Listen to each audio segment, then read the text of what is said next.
Welcome to the Berks Homes podcast, the business of building homes. I'm Katie. I'm here with my brother Ben, and today we're talking about land. We have a theme of land this month. Specifically, today we want to talk about why the right land matters more than more land, how Berks Homes chooses locations that match our vision of being a major league player in minor league markets. This is a topic that we never stop talking about, so we might as well make it public. So we always talk about land being the number one priority, even though it's not building homes. A number one priority to allow us to build homes, Right. to do what we actually want to do. We can only build houses when we have land. Right. It's the necessary evil. Yeah. So the difference between us and a manufacturing company or somebody in the manufacturing industry is we can't just go do more if we build a factory. Mm-hmm. Our factory's outside. Our constraint is finding a new factory every time we want to build something. Right. Yeah. And to some degree, you can always get more if you're willing to spend more. I mean, I guess that's feasible. That's not necessarily the way it works because you only have what opportunities are in front of you regardless of the price. Right. Right. So we don't always get every opportunity to even look at. Mm-hmm. To some degree, the more you're willing to spend, the more opportunity you'll have. Right.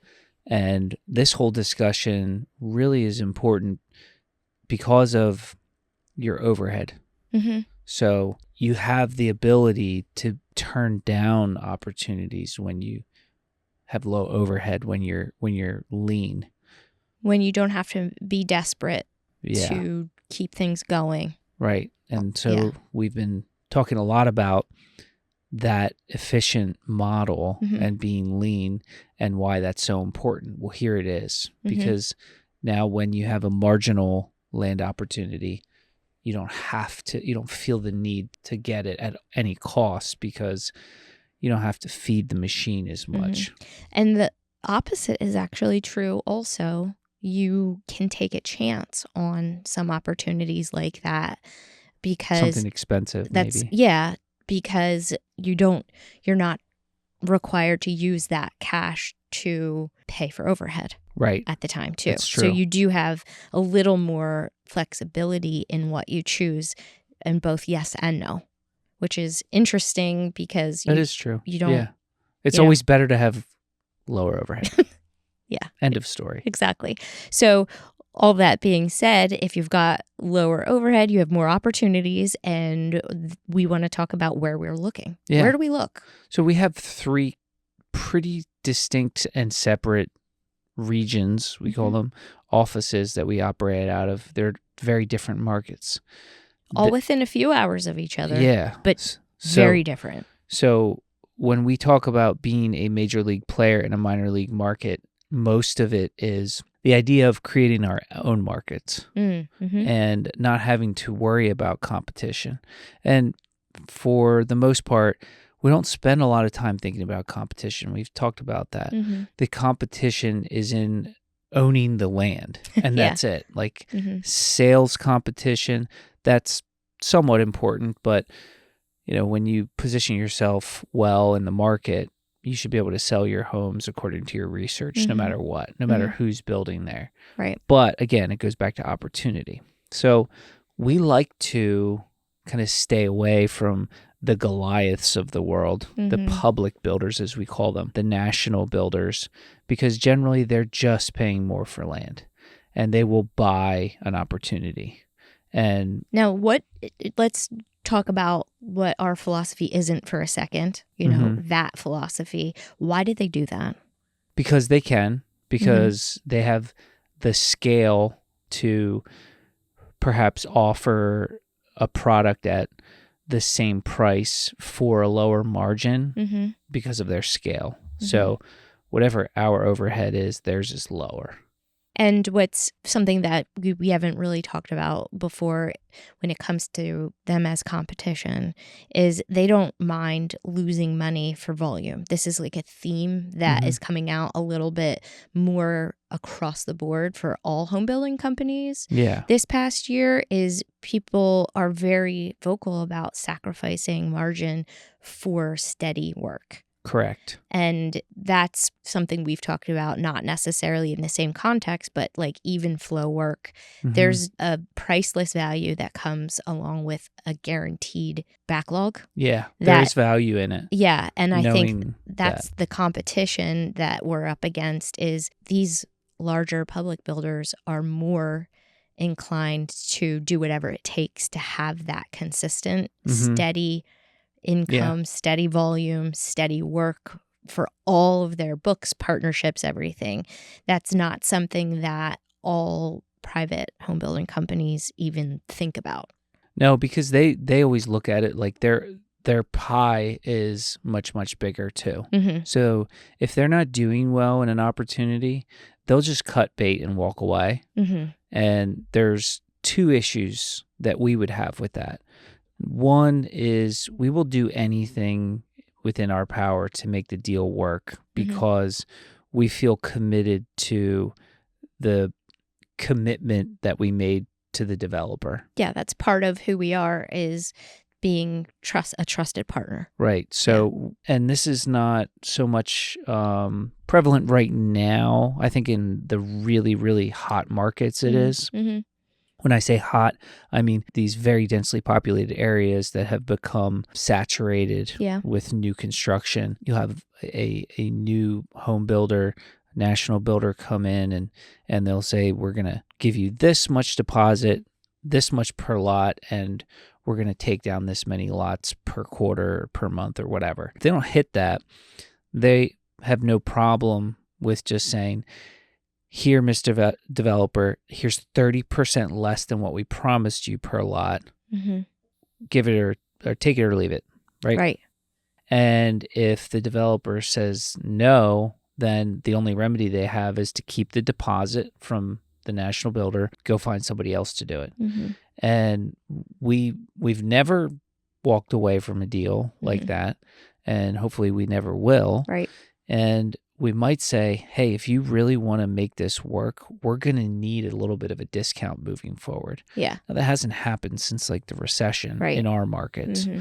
but we would do anything it takes to keep that deal together and moving forward for the sake of us and for the investor. The second reason why we don't do that, besides the commitment, is because that is an opportunity in hand.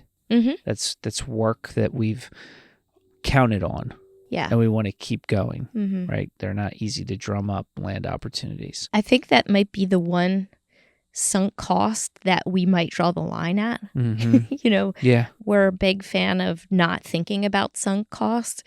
But in this situation, it is, again, the only thing that gets us to the point where we can do what we want to do, which is build homes. Yeah. So, we view it as more of a commitment in the partnership than a cost. Yeah.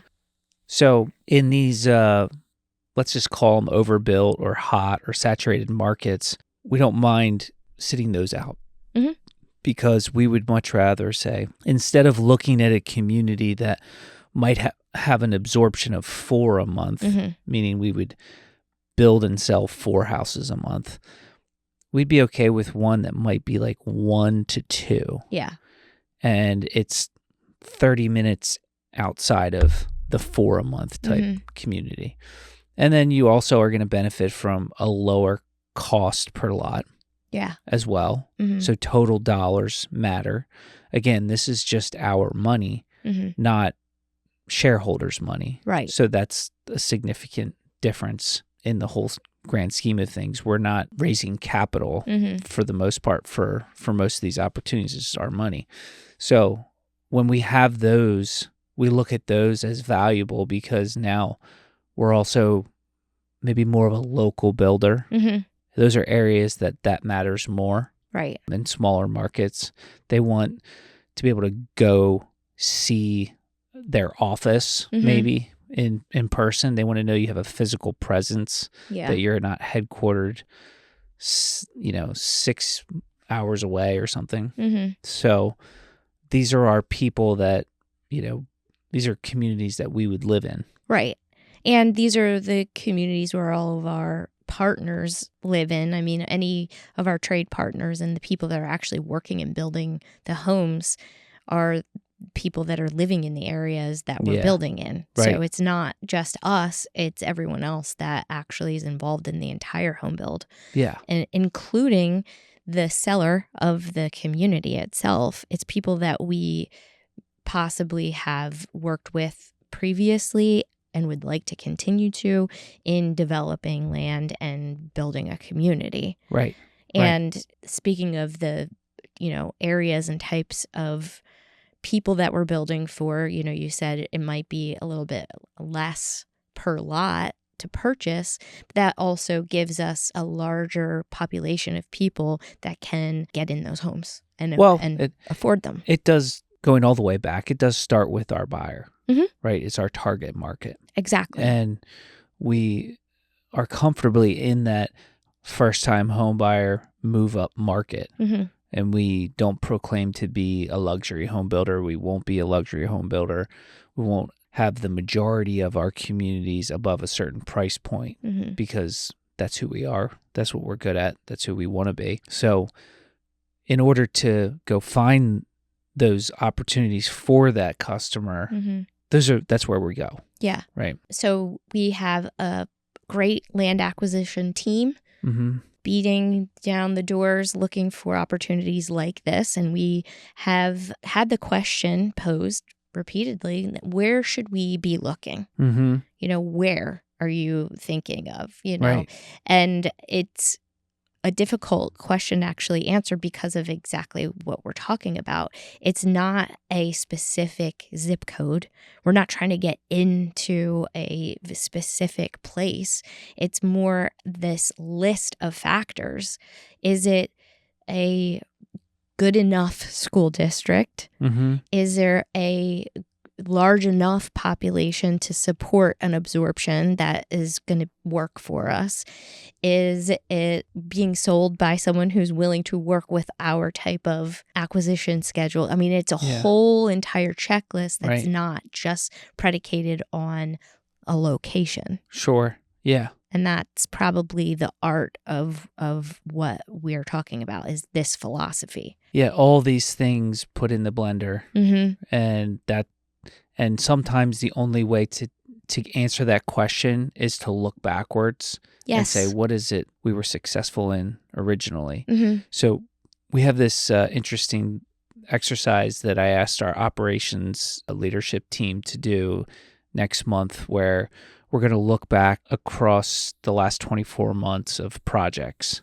Uh-huh. And we're going to throw all the factors on the table mm-hmm. for each project. And everybody's going to come up with their own.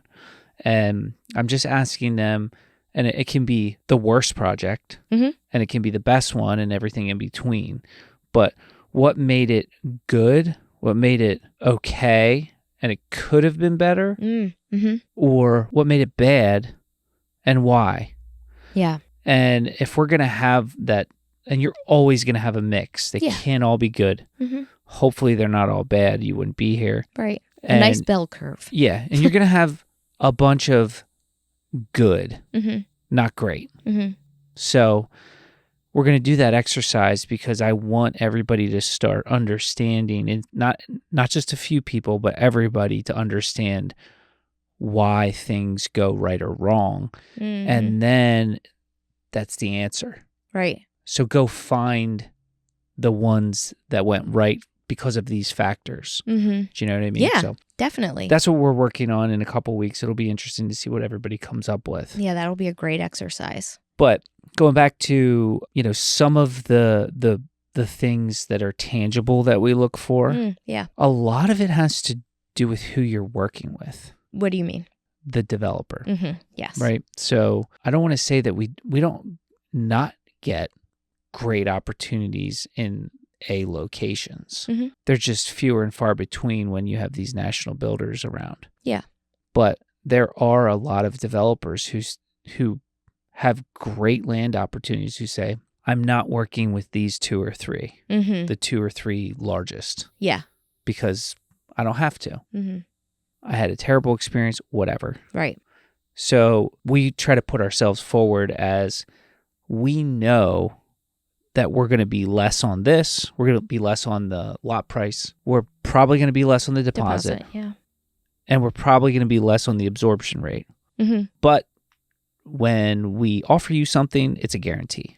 Right. So to some, that's worth more than anything. We try to find the most risk-averse people to work with because we can give you minimal risk. Yeah. There are a handful that count off at least 2 or 3 that we work very closely with that they won't even call anybody else, which is wonderful. Right. And that's what you want. That's exactly right. Now, what's interesting about that, going back to how we open the conversation, is our 3 different regions. Yes. That is a huge factor. What you're talking about is perfect when it works in a specific location. We've got 2 areas, I would say, 2 out of the 3 regions where this works really well. But our third, there is not one developer that is anywhere within that location. No. Are you talking about here? Yeah. Yeah. This office. Yeah. The developers in this area, they go straight to the big boys because they get the big dollars. There's an interesting set of reasons that is the case. So you have to be scrappier. Yeah. And so we do a bunch of our own land development in this region because that's just the way it is. Right. And we don't want to be in the land development business in general, by and large. We don't, but sometimes you have to. In the other locations, we have some really good relationships and great opportunities. And, I would say we're the number 1 builder in State College by a long shot, right? Which is great. But when you're number 1 in anything, you need that much more to stay number 1. Exactly. Right. So it's hard. As long as we are purposefully trying to serve the needs of our buyers, that's what makes a good land opportunity. Yes.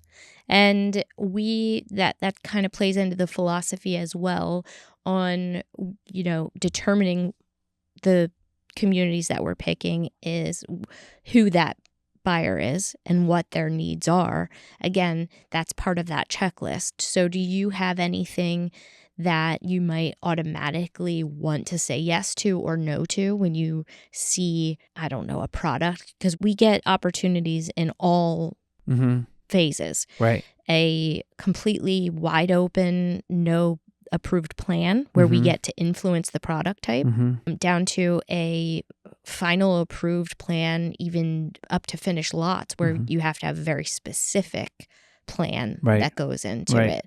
Is there anything where you would automatically be like, I want to do this for sure, or I absolutely do not? I think because of where we're at in the affordability curve, it's actually more like a straight line up. Townhouses, anything attached right now is just an easier slog than single families if you're talking about an area that is very desirable, because we have a great competitive advantage with the product that we have. A nice 24-foot town. Yeah. No first floor. Yes. Master, So alternatively, you really have to look at what's around with single family, with what your actual sales competition is going to be in certain areas.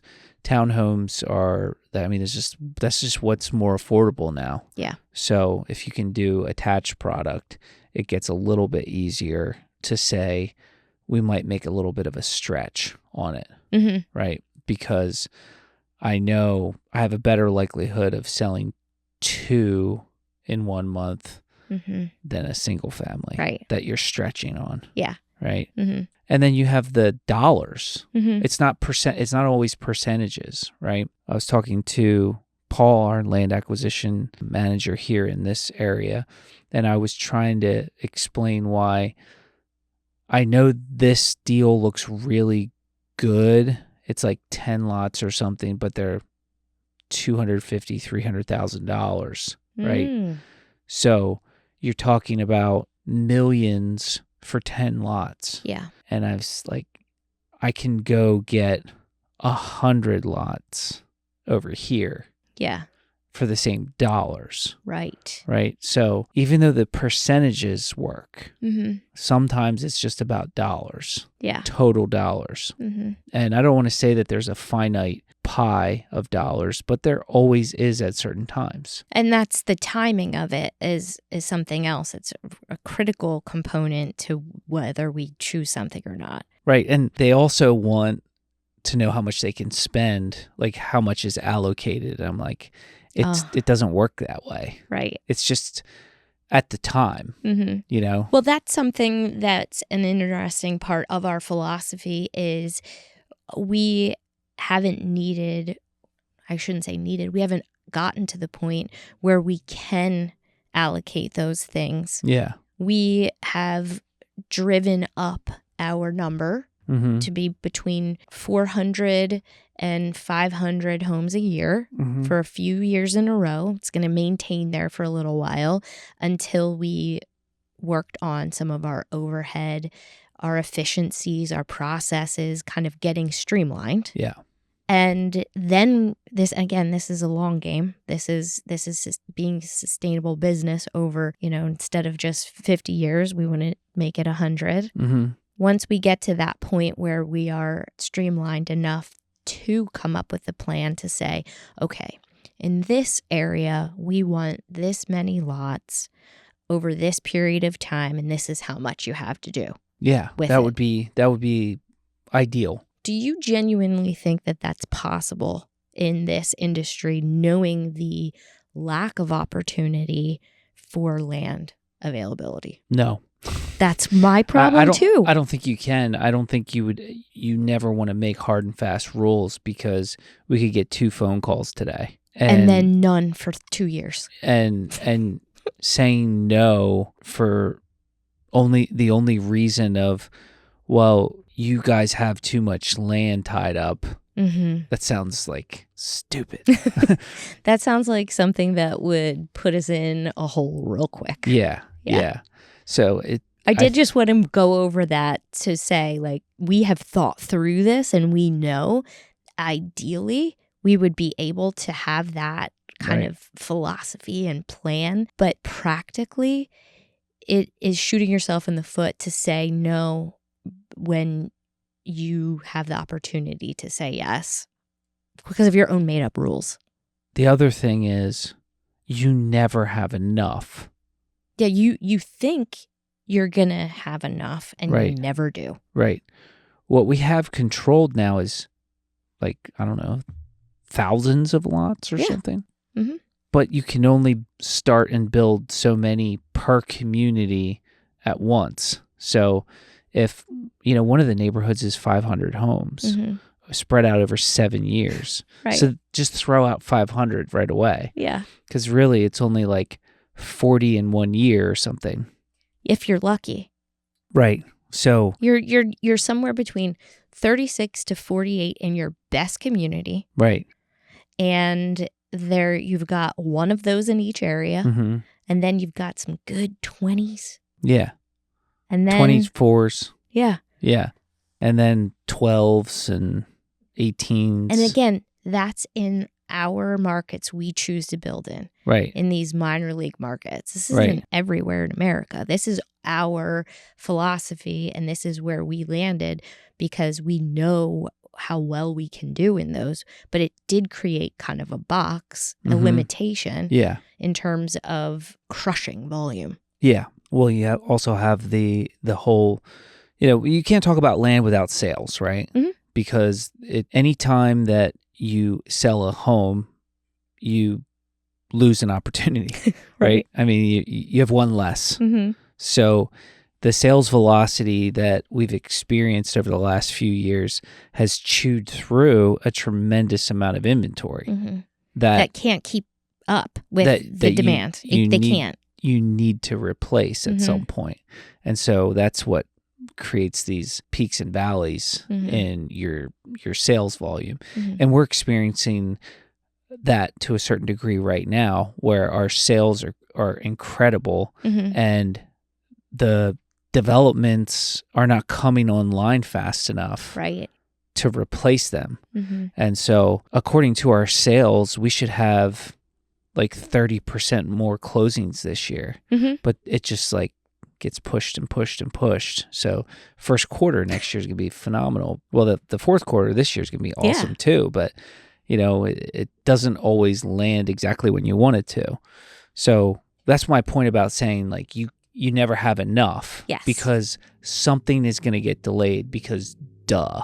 Everything gets delayed. It always gets delayed. We don't even have to say something.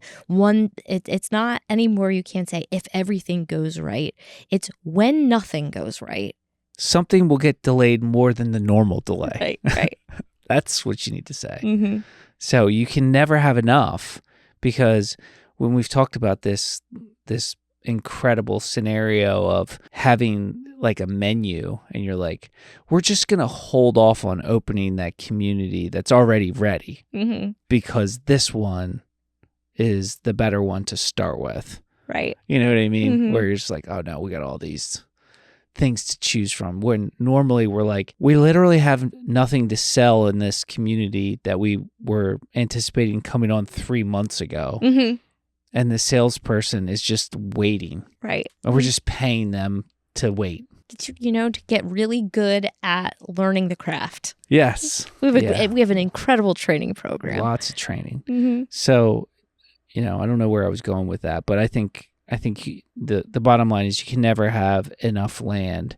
And what you started the conversation with was what's something that we will automatically do and what's something that we automatically will say no to. I would say the say no to that we have actually tied up and then didn't proceed with. Stuff like when we know that the total cost of home ownership will be too high, like an HOA fee. Like if, you know, it's a small community, not large enough to spread out over a bunch of units, and the fees are going to be like $400 a month or something. Yeah. No way. That's not for us. You know, we don't want to burden our homeowners with that kind of stuff, which is really hard in today's world because everything's so expensive, even the cost of maintaining a community. Exactly.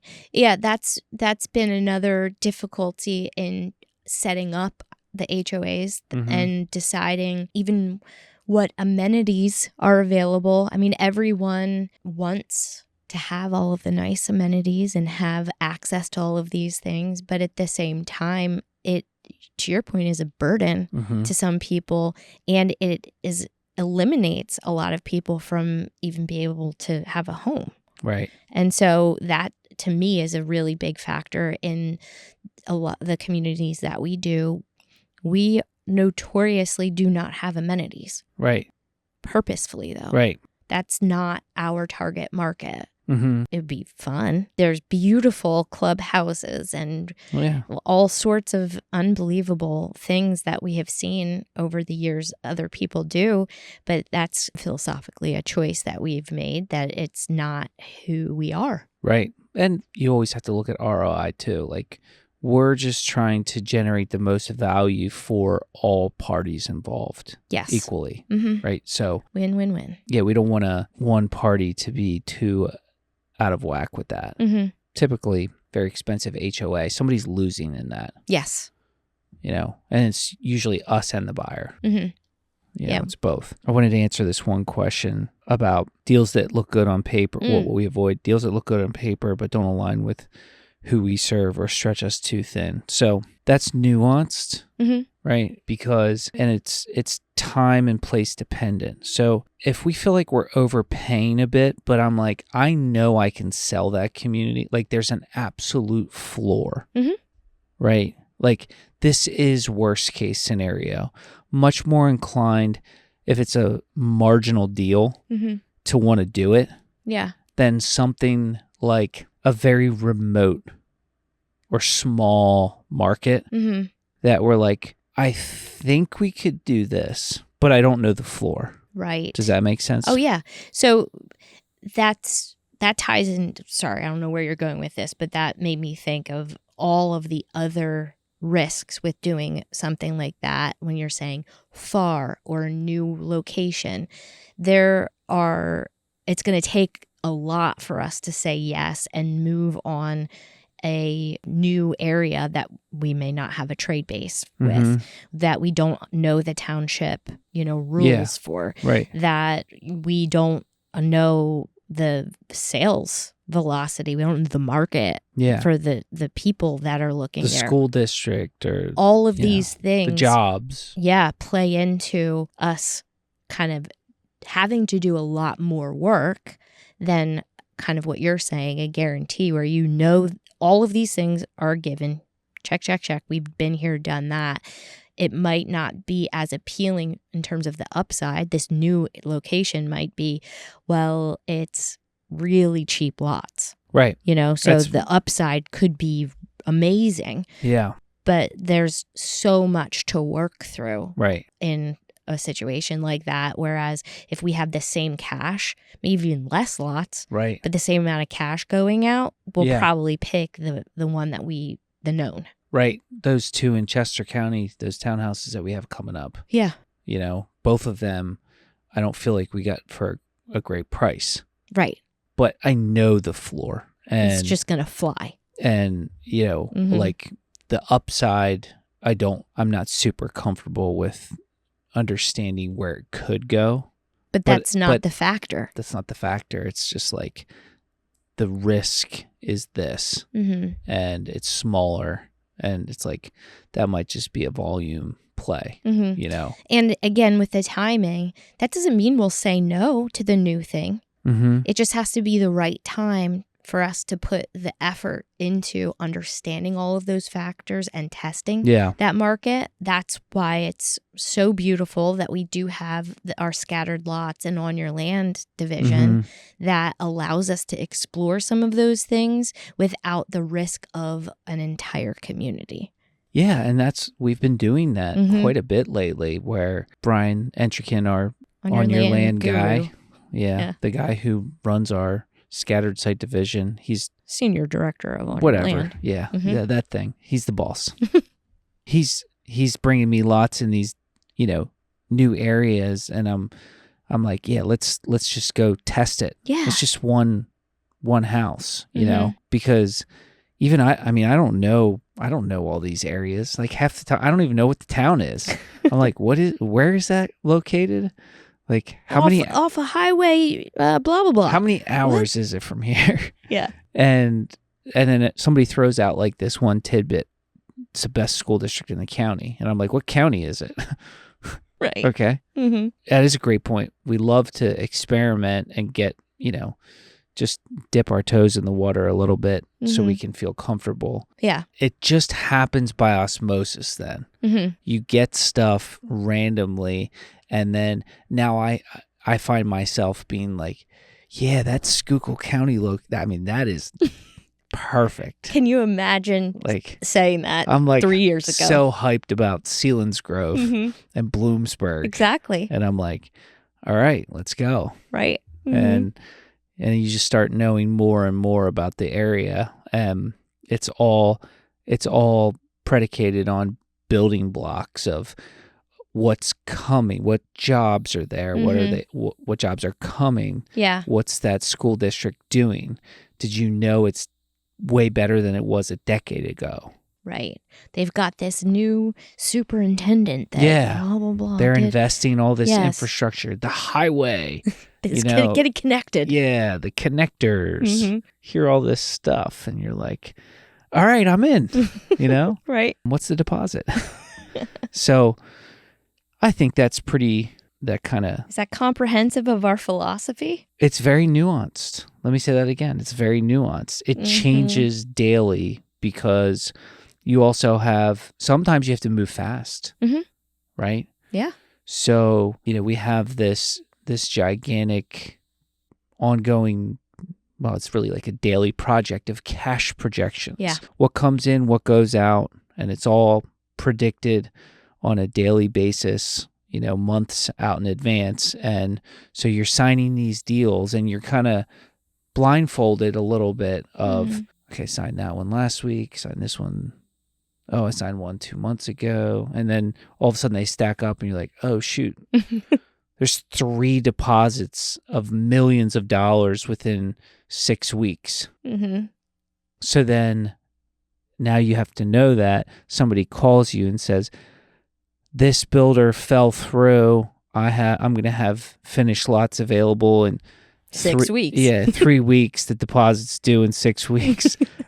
I mean, that you might have to say no. That one might be a call to one of your, investors and be like, oh yeah, I can't not swing at this. Mm-hmm. So yeah, you always say yes.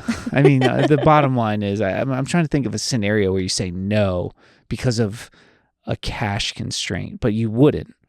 You'd figure it out. If it checks off all those boxes. Right. That's the thing is we just said all the reasons we would say no is if it doesn't tick everything that we said.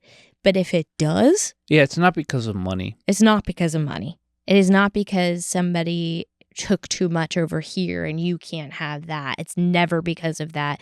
It's because of all of the other factors that we deem as a risk to our very narrow focus of home building. Like what Here's we another decided. one. This is part of the nuance. If we have an excessive, let's just say the majority of our new land opportunities are coming from 2 of the 3 offices. Yeah. Right. And the third one that has the least amount, they bring something marginal. And it's going to time out it'll come online, supposedly, allegedly, at a time where the workforce really needs it. Yes. And we will do that because what's worse than doing poorly on a deal? It's having nothing. Having nothing. Yeah, exactly. Right. Mm-hmm. Yeah. 0 times anything is 0. Yes. Well, that's the point though, is not that we will say yes more than no. Correct. Because we need more opportunities than what we have right now. But if you have a bunch of good to great opportunities in front of you, you might be more inclined to be a little pickier because you can. Yeah. And you wait. Let me know when that happens. Well, in this fantasy world. Right. Yeah. We're talking philosophy here. Yeah. 3093. Then. Yeah. Until then, bring us more land. Exactly. 2, 4, 6, 8, 100, any lots. And we do them all. Any other thoughts on land philosophy? No, you just wrapped it up. Yeah. I mean, we love it. And I will talk to anybody in the company about land. I talk to a lot of people. I never am too busy to talk about it with any of our employees. That's a very good thing to say here. I have a bat phone. A land bat phone? Right here. Yes. If it is one of the 3 land acquisition people, I will step out of a meeting. Yes. Yeah. So they get the shout out today. Oh, yeah. What do you think? Yeah. Lauren, John, Paul, good job. Keep it up. Bring us more. We've got a lot coming in. I know. I actually was planning on, after this, I'm going to lay out I need to spread the papers on my desk out so I can see the timing of it because I'm trying to plan for first quarter. And would you like me to help you write a report for that so you don't have to get your old man papers out? Yeah. It's just how I work. So, all right. See you next week. Thank you.